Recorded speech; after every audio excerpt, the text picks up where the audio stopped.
गुरु प्यारी सात संगत जी, प्यार भरी राधा स्वामी जी, सात संगत जी, आज की वीडियो को पूरा ज़रूर देखिए। अगर वीडियो अच्छी लगती है तो वीडियो को ज़रूर लाइक और चैनल को सब्सक्राइब करना मत भूलिएगा। सात संगत जी, आज की जो साखी है वह बड़ी ही सच्ची घटना पर आधारित है। जैसा कि आपको पता है कि बाबा जी से हर कोई प्रेम करता है। हम इंसानी जामे में हैं तो हमारी ख्वाहिशें भी इंसानी हैं, लेकिन बाबा जी हमें इन ख्वाहिशों को मारने को कहते हैं। लेकिन सृष्टि का यही नियम है कि हम हमेशा ही अपनी ख्वाहिशों को पूरे रखते हैं। तो सात संगत जी, ये जो साखी है एक सत्संगी बीबी की साखी है, और वह सत्संगी बीबी के कोई औलाद नहीं थी, और वह हमेशा ही सेवा पर आती और बाबा जी से कहती कि बाबा जी, मेरे घर में कोई मेरी औलाद नहीं है और मुझे औलाद का सुख कब प्राप्त होगा। तो बाबा जी कहते हैं, बेटा उसके घर में देर है, अंधेर नहीं। तो वह कहती है कि बाबा जी, क्या मेरे कर्मों में जो है औलाद का सुख है? मेरी शादी को 20 साल हो गए और मुझे अब लगता नहीं। बाबा जी कहते हैं, बेटा किसी बात की चिंता मत करो, मैंने कहा है ना, उसके घर देर है, अंधेर नहीं। तो वो कहती है कि मुझे हर कोई ताने मारता है। बाबा जी कहते हैं, बेटा ये तो गलत बात है, ये तुम्हारे हाथ में नहीं है।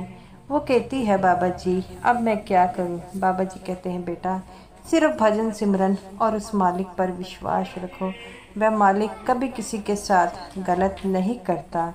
तो वह सेवा कर कर घर जाती है और उसकी सासू माँ उसे ताने मारने लग पड़ती है और कहती है कि तेरा सेवा जाने का क्या फ़ायदा, इतने सालों से तू सेवा कर रही है और तुझे कोई औलाद भी प्राप्त नहीं हो रही। वह अपनी सास को कहती है कि इसमें जो है सेवा कहाँ से आ गई। तो वो कहती है, अगर सेवा करती है तो सच्चे मन से करती तो तुझे बाबा जी भी इस चीज़ के लिए कभी वंचित ना रहते। वो कहती है, मेरे सतगुरु का विश्वास मेरे साथ है, उन्होंने कहा है उनके घर देर है, अंधेर नहीं। वो कहती है, कितनी देर हो गई, अब तो जो है हमने भी उम्मीद छोड़ दी। मैंने अपने बेटे को कई बारी समझाया था कि दूसरी शादी कर ले, लेकिन वो पता नहीं तुझ में क्या है, वो दूसरी शादी के लिए राजी नहीं हुआ। तो ये बातों से उसका दिल टूट गया, लेकिन उसे इस बात का पता था कि बाबा जी कहते हैं कि हमेशा भजन सिमरन करना है। तो वह भजन सिमरन पर ही ध्यान देती थी और हमेशा यही कहती थी कि बाबा जी ने कहा है तो मैं ये काम ज़रूर करूँगी, और सिमरन पर बैठी रहती। अपने घर का सारा काम निपटा कर वह सिमरन पर भी बैठी रहती और वह कहती कि कोई कुछ भी कहे, मुझे इस बात से फ़र्क नहीं पड़ना चाहिए, मुझे तो सिर्फ भजन सिमरन पर ही ध्यान देना चाहिए। और ये बड़ी खुशी की बात है, अगर सतगुरु ने कहा है कि तेरे घर में औलाद होगी, तो वह अपना पति से भी यही कहती है कि आज मेरी बाबा जी जब दर्शन देने आए तो बात हुई, तो बाबा जी कहते हैं कि तुम्हें औलाद का सुख जरूर प्राप्त होगा। तो वो कहते हैं, उसका पति, तुम इतनी व्याकुल क्यों होती हो, ये सब संसारिक चीज़ें हैं, अगर हमारे कर्मों में नहीं है तो हमें इसके लिए अफसोस नहीं होना चाहिए। लेकिन वह कहती है कि आप तो जानते हैं ना कि मैं बाबा जी पर बड़ा विश्वास करती हूँ। तो उसका पति कहता है कि मुझे तुम्हारे विश्वास का पता है, अब किसी प्रकार की चिंता मत लगाओ, मालिक ने चाहा तो सब कुछ ठीक हो जाएगा। और वह बाबा जी की बात मानकर वो कहती है कि बाबा जी हमेशा ही कहते हैं ध्यान भजन सिमरन में लगाओ। तो वो कहता है कि चिंता मत करो, तुम भी भजन सिमरन पर ही ध्यान लगाओ। ऐसे ही समय व्यतीत होने लग पड़ता है। तो उसकी शादी को 22 साल हो गए। एक दिन वह काम करते करते अचानक बेहोश हो जाती है घर का। तो वह कहती है कि मुझे बड़ी वीकनेस फील हो रही है। तो उसका पति कहता है कि डॉक्टर के पास जाना चाहिए। तो वह कहती है, हाँ आपकी बात जो है बिल्कुल सही है, मुझे डॉक्टर के पास जाना चाहिए। तो वो कहता है कोई बात नहीं, हम डॉक्टर के पास ज़रूर चलेंगे। इतना कहते ही वह जो है डॉक्टर के पास जाने के लिए तैयार हो गए और वह डॉक्टर के पास गए। तो डॉक्टर कहती है कि मैं आपको ऐसे कुछ नहीं बता सकती, कुछ टेस्ट है जो आप कराएं और उस टेस्ट से पता लगेगा कि क्या प्रॉब्लम है। बाद से जब उसे पता लगता है कि वह माँ बनने वाली है, वह बड़ी खुश होती है और कहती है कि 22 साल बाद मालिक ने हमारी सुनी है। उसकी जो सास थी वह भी बड़ी खुश थी और वह अपने बहू के पास आती है और कहती है कि कैसी हालत है तुम्हारी अब। वह कहती है कि सासू माँ बिल्कुल ठीक है। उसकी सासू माँ उसे घर लेकर जाती है। दिनों बाद उसे पता लगता है कि उसने सेवा पर जाना है। तो वह अपनी सास से कहती है कि मैं सेवा पर जाना चाहती हूँ। उसकी सास कहती है कि बेटा इतने सालों बाद तुम्हें औलाद का सुख मिलने वाला है, अब तुम घर पर ही बैठी रहो। तो वो कहती है नहीं सासू माँ, बाबा जी की वजह से मुझे औलाद का सुख प्राप्त हुआ है और मैं भला वहाँ पर सेवा करती थी, इसी कारण मुझे औलाद प्राप्त हुई है। मैं वहाँ सेवा पर जाऊँगी। और वह सेवा पर जाती रही। तो उसकी सास अपने बेटे को कहती है कि तेरी पत्नी मेरी बात नहीं मान रही। तब वह कहती है कोई बात नहीं माँ, उसे जाने दीजिए, वह जा रही है तो उसे जाना तो होगा ही ना, क्योंकि वह बाबा जी पर बहुत विश्वास रखती है और उसका पति जो था उसे जाने देता है।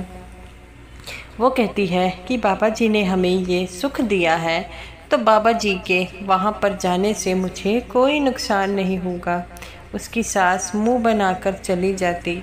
सत्संग जी वह बीबी जो थी पूरे 9 महीने तक जब भी उसे सेवा के लिए कहा जाता वह कभी पीछे नहीं हटी और सेवा पर जाती रही। ऐसे ही समय व्यतीत होने लगा और जो है 9वें महीने उसके घर एक बड़ी ही प्यारी बेटी ने जन्म लिया। और जन्म लेते ही वह कहती है कि मैं जो है बाबा जी के पास जाना चाहती हूँ। उसका पति कहता है कि ऐसी कंडीशन में तुम्हें वहाँ पर नहीं जाना चाहिए। वो कहती है कि घर में बाद में जाऊँगी, पहले बाबा जी के पास जाऊँगी क्योंकि ये सुख मुझे बाबा जी ने दिया है। उसका पति हंसने लगा और कहता है कोई बात नहीं, हम सबसे पहले डेरे ही चलेंगे।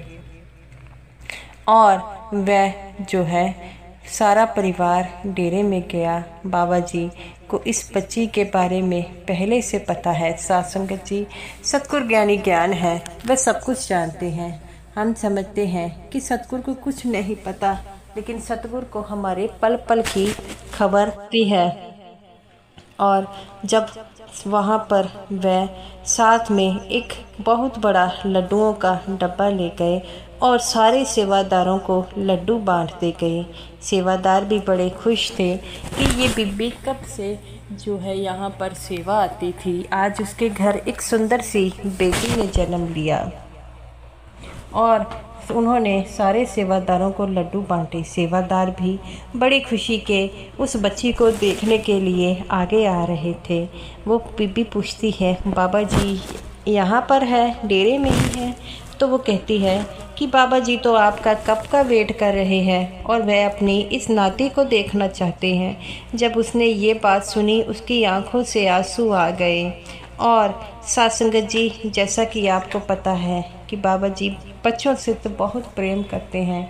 बाबा जी ने उस बच्ची के लिए जो है पहले से ही बड़ी अच्छी व्यवस्था की थी। और बाबा जी उस बच्ची को पकड़ कर कहते हैं कि मैं तो तुम्हारा कब से वेट कर रहा हूँ, इतने साल बाद आई हो, तब उसकी जो माँ भी इस बात से खुश है। बाबा जी उस सत्संगी बीबी को कहते हैं कि बेटा अब तो तू खुश है ना। वो कहती है मालिक मैंने कुछ आपको दिया है वह मुझे कोई भी नहीं दे सकता। बाबा जी कहते हैं बेटा मैं कौन हूँ, मैं तो तुम्हारी तरह आम इंसान हूँ, ये सब कुछ तुम्हारे भाग्य का है।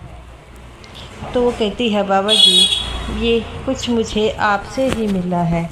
बाबा जी हंसने लगे और कहते हैं बेटा मैंने कुछ नहीं किया, जो कुछ हुआ है वह तुमने ही किया है, और किसी बात की चिंता मत करो, हमेशा ही खुश रहो। जो खुश रहता है मालिक उसके साथ है। तुमने इतना लंबा इंतज़ार किया है और इस इंतज़ार का फल तो तुम्हें मिलना ही चाहिए था ना। तो वो कहती है कि ठीक है बाबा जी। बाबा जी कहते हैं कि इस बच्ची कोई किस्मत बहुत अच्छी है कि तुम जैसी बीबी मिली। वो कहती है नहीं बाबा जी, इस बच्ची की किस्मत बड़ी अच्छी है क्योंकि उसे आपके जैसे नाना मिले। बाबा जी हंसने लगे। बाबा जी कहते हैं कि बेटा मालिक सबके साथ अच्छा करता है, मालिक कभी भी किसी के साथ बुरा नहीं करता, हमेशा ही मालिक की रज़ा में रहो। मालिक ने हमारे लिए जो हम सोच रहे हैं वह हमसे बढ़कर ही सोचा है। तो वो कहती है कि बाबा जी आप बिल्कुल ठीक कह रहे हैं। बाबा जी कहते हैं बेटा किसी प्रकार की चिंता मत करें, हमेशा ही खुश रहें और उस मालिक का भजन सिमरन करें। जो भजन सिमरन करता है वही पता उसी के साथ मालिक रहता है। तो गुरु प्यारी साध संगत जी इसीलिए तो बाबा जी हमेशा भजन सिमरन पर जोर देते हैं कि भजन सिमरन किया करो, क्योंकि भजन सिमरन में बहुत ज़्यादा ताकत होती है, लेकिन इंसान जो है वह कमज़ोर है, इसे कर नहीं पाता। सारे सेवादारों ने उस बच्ची को बहुत ज़्यादा प्यार किया और उस बच्ची को खुद बाबा जी ने खिलाया। और बाबा जी कहते हैं कि मेरा दिल नहीं कर रहा कि ये बच्ची यहाँ से जाए, क्योंकि ये बहुत प्यारी है। वो कहती है बाबा जी मैं सबसे पहले इस बच्ची को यहाँ पर लेकर आई हूँ ताकि आप इसे जो है इसको उठाएं सबसे पहले गोद में। बाबा जी कहते हैं बेटा तुम अगर लेकर ना आती तो मैं खुद इस बच्ची को देखने आना था। तो वो कहती सच में बाबा जी? बाबा जी कहते हैं हाँ बेटा, हमेशा ही खुश रहें और इस बच्ची का जो है खूब पढ़ाएं, अच्छा इंसान बनाएं और इन्हें अच्छी चीज़ें सिखाएं। और वह कहती है बाबा जी मैंने भी डेरे में सेवा में बड़ी अच्छी अच्छी बातें सीखी हैं, ऐसी बातें तो मैं कभी सीख नहीं पाती। बाबा जी कहते हैं बेटा तुम बड़ी साफ दिल की हो, इसीलिए तुम्हें सारे अच्छे लगते हैं। वो कहती है बाबा जी आपने मुझे जो दिया है मैंने स्वीकार किया है, और ये बच्ची भी हमारे लिए वो वरदान है जो हम भुला नहीं सकते। बाबा जी कहते हैं बेटा बेटी में कोई फ़र्क नहीं है, उनसे पूछ कर देखो जिनके पास कुछ नहीं है। बेटी की असली वैल्यू जो है उन्हें पता लगती है जिनके पास चीज़ नहीं है। तो वो कहती है हाँ बाबा जी, जब हमारे पास ये चीज़ नहीं थी हम कैसे तरसते थे। अब इस बात का एहसास हो गया कि इन दोनों में कोई फ़र्क नहीं है। बाबा जी कहते हैं बेटा आजकल तो बेटियां भी बेटों की तरफ हर कदम में आगे बढ़ रही है, और बेटियों का सत्कार करें और बेटियों पर जो जुल्म हो रहा है उसे रोकें, क्योंकि बेटियों की रक्षा हमारे लिए ज़रूरी है। आजकल जो बेटियों पर जुल्म हो रहे हैं उसको रोकना ज़रूरी है, और ये बेटियों को मारने से अच्छा उन जुल्म करने वालों को मारो, तभी उन्हें समझ लगेगी। तो वो कहती है बाबा जी आप बिल्कुल ठीक कह रहे हैं। साथ संगत जी जब भी किसी भी बेटी पर अत्याचार हो तो उस अत्याचार पर आवाज़ ज़रूर उठाएं। तो साथ संगत जी ये रही मेरी आज की वीडियो अच्छी लगी हो तो वीडियो को जरूर लाइक कीजिएगा और समूह साथ संगत जी को मेरी तरफ से प्यार भरी राधा स्वामी जी। और साथ संगत जी हमेशा ही बेटियों को बेटी बचाओ और बेटी पढ़ाओ।